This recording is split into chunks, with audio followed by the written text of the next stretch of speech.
So we'll start with the history. Originally started in 1948 in San Bernardino, California, to the McDonald's brothers.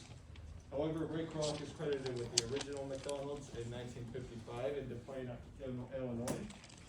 And our greatest marketing accomplishment would probably have to be our 2003 marketing campaign and jingle, I'm Loving It. The environmental analysis we'll quickly go through. Competitive, we have a 21.4% market share in the fast food service. And our top three competitors are Starbucks, KFC, and Subway, although they have a much lower combined market share.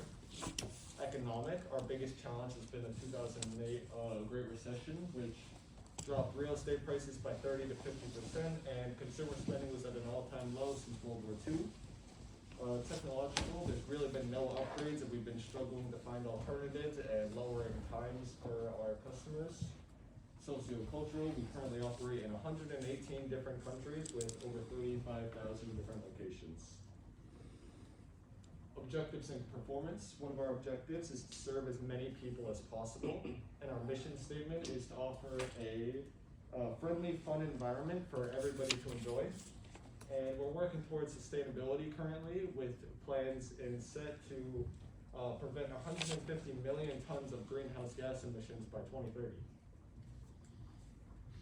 For our 4 Ps, we have our product, which we are most known for the burgers, fries, chicken products. We have a very large breakfast and lunch menu. And price, we offer a lot of bundling pricing and psychological pricing to get consumers to purchase more products and spend more money with us. Promotion, we do have massive advertising campaigns. And again, the 2003 I'm Loving It campaign has still stuck around. Place, again, we have over 118 different countries with 35,000 different locations.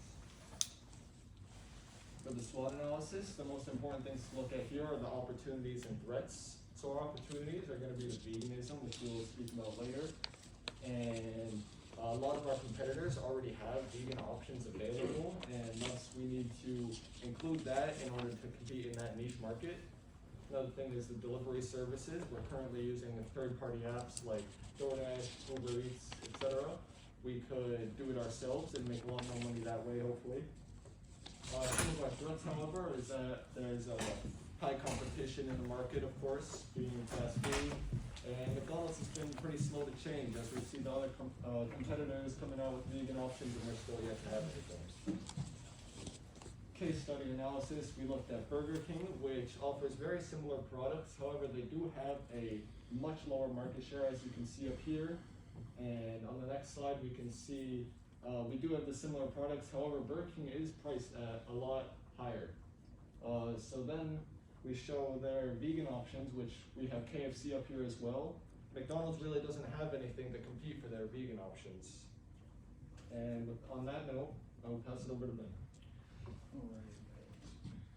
All right, guys. So as times change, our marketing objectives are going to need to change as well. We recognize that our biggest problem with our brand image is people think that we're unhealthy. If you drive down the street on Washington Avenue and you look to your left and you see McDonald's, you look to your right, you see Subway right across the street. Which one are you going to go to? I think a lot of people will go to Subway over McDonald's simply because they think it's healthier. That remains to be seen. But if we were to add more vegan, vegetarian, gluten-free options and just be a little bit more inclusive of people who eat a little bit differently than you and I think we would see a huge, great response from our customer base. We also want to be green. We want to be good for the environment. We have 36,000 locations, and if we can get people to eat a little bit less meat at those locations, I think we can make a great impact on our environment. Livestock is one of the biggest producers of methane gas. It's heating up our planet. It's one of the biggest problems in our battle against climate change. So we want to make a difference in that regard, and I think that would make our brand look really good. Also, this might sound cliche, but innovation is a huge marketing objective. It's kind of more broad. We want to keep moving forward. McDonald's was founded in 1940, and we are not going anywhere. We're going to be around until the end of time. So we need to change as the world around us changes as well. And lastly, it's cool to be vegan. It's popular right now. There's more people eating vegan, eating green than ever before. And we stand by it. We don't want people to just think we're healthy. We want to actually be healthy. Take it away, Matthew. So our new product is the Warm Star McNuggets. chicken nugget that has 39% less fat than other chicken nuggets. It does contain a little bit more proteins than other nuggets. It has about the same amount of sodium as any other nugget. Has no cholesterol and about 190 calories for 4 nuggets. You can read the ingredients up there, which are mostly water, wheat flour, soy protein, concentrate, and vegetable oil. The outside is lightly seasoned to give it like a little crunch when you bite in it, and then the inside is tender. It is also spiced with paprika, not only for the flavor, but also to give it that color. When going into the price, a lot of people like to equate veganism to being expensive. And once I started doing my study of the vegan alternatives that are out there compared to meat products, they are not that expensive. Because more people are stepping into the market, we're seeing the price of being driven down. And I decided to go and take a look at our competitors like Burger King and Hardee's, and what I'm noticing is they're charging more for these meatless products, the Impossible and the Beyond. They're charging a premium for buying that, when really there really isn't a huge difference between the beef and the beef substitute as far as cost to the company. I was having a hard time finding how much Morningstar is actually charging when you do it in bulk from the suppliers. What I found was if you're buying in low volume, they're charging typically around 50 cents per nugget. And then if you're doing high volume, what I found with Walmart's the ones buying the most of the Morningstar nuggets and providing it to customers is they're charging $30 or 30 cents per nugget, and that's at retail. So they are getting it for much cheaper. So we believe that if we can buy volume similar to Walmart, we should be able to offer the vegan nuggets actually cheaper than McNuggets and give people that sense that, hey, we actually care about going green and we're not going to overcharge you for doing that. I have a map up here of all the countries that have McDonald's, and then I also have a map of all the Kellogg's distribution centers. Now, the reason why we have Kellogg's, they actually own Morningstar Farms, so that is one of their sub-brands. And if you look at the distribution centers and you match it up to where all of McDonald's restaurants are located in countries, Kellogg's has the ability to supply us with the amount that we need should we go large scale. Early on, he's going to talk about our plan on how we're going to implement this, but even if we go small to large, Kellogg's is able to supply us with the amount that we're going to need. Now, for promotion, we're going to go with our standard billboards. We want people to see it in the high traffic areas that we are finally offering a vegan product. TV ads, I know TV consumption is going down, it's more streaming services, but we will also work with those streaming providers to start pushing out commercials specifically for our new vegan products. And then vegan influencers, I believe if we get enough of them on board, they are highly followed from the vegan community, and we can definitely push across our product with them really well. Yeah, these are some Morningstar reviews, our nuggets that we're picking. They have a pretty consistent 5-star rating. They seem good, which people seem to like them a lot. So then we have our competitors. Well, both of these say that these companies, both Impossible and Beyond, have better burgers. The chicken is superior for Morningstars. So proper implementation of this is going to be key.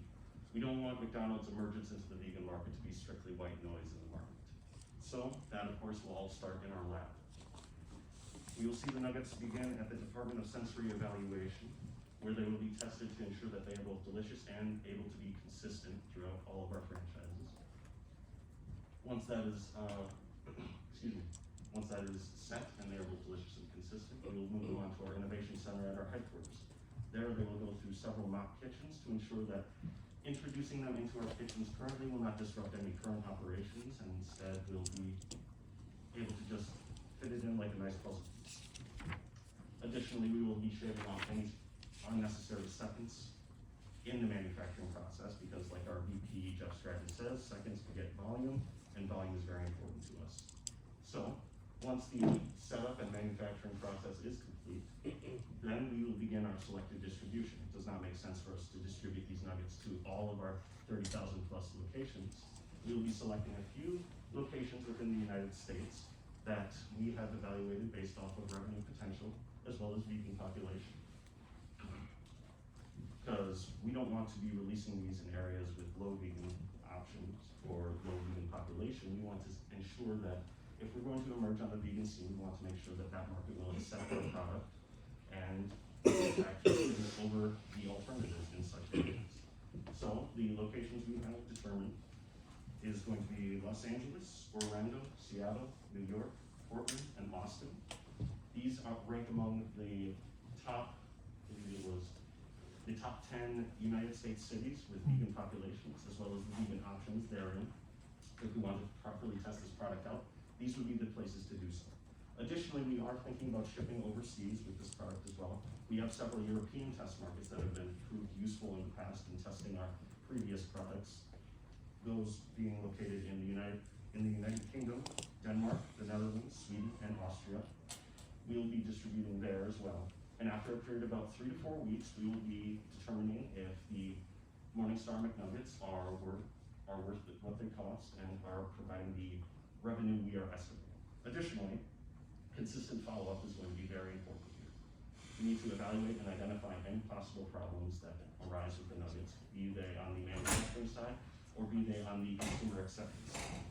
We'll be evaluating the monthly revenue from all franchises with the Morningstar McNuggets, and should they not be meeting our estimating, we can begin to reevaluate either promotional material, and should promotional material not be the source of the issue, it is possible for us to remove the Morningstar McNuggets from the menu should they not be performing as well as we hoped.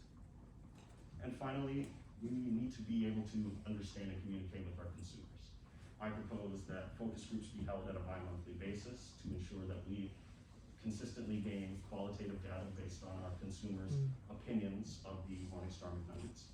And additionally, an online poll to be just released at a, I believe, bi-weekly basis to our millions and millions of Instagram and Facebook followers so that they continue to provide us with the necessary information and tell us any problems or what they enjoy about the product.